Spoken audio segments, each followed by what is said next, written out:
Asik, sik, sik, sik.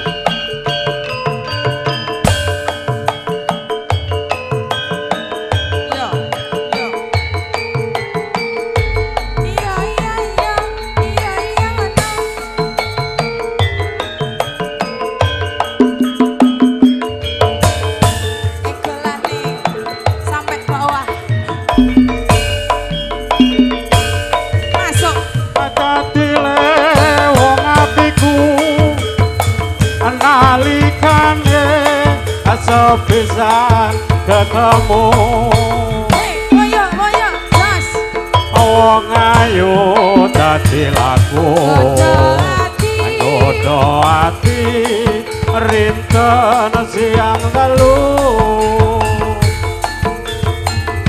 lagi norban jiwa raga ngundang rasa atuh metes sing kalbu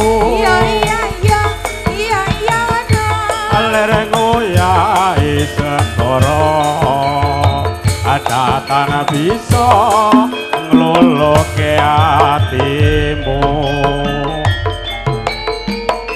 asuingkan kunggolei liwungnya iku antuk jampi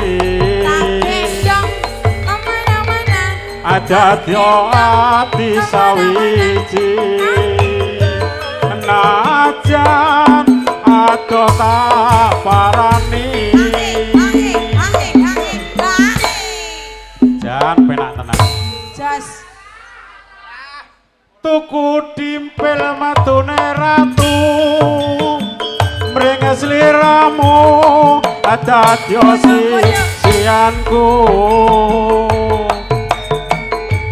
muga Gusti ngliyani tresnaku bakal ginawa mati ho ho ho asik Pak Tri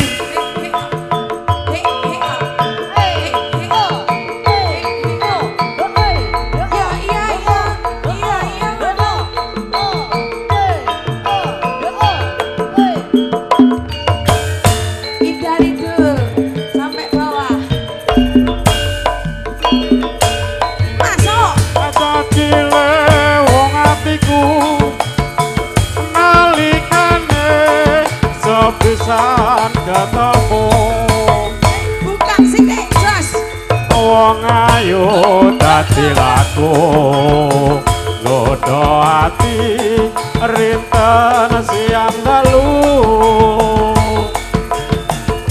lagi norban jiwa raga ngundang rasa atuh metes sing kalbu buka sini jas lereng ngoyai segoro datan bisa ngluluke hatimu masuk suwengkan aku goleki liwungnya tiku antuk jampi adadya ati sawiji najan adoh tak parani apa ini tuku dimpel matune ratu mringes sliramu adadya sisianku muga Gusti ngliyani tresnaku bakal ginawa mati. Matur nuwun Mas Bancet. Master Jack, makasih. Sehat selalu.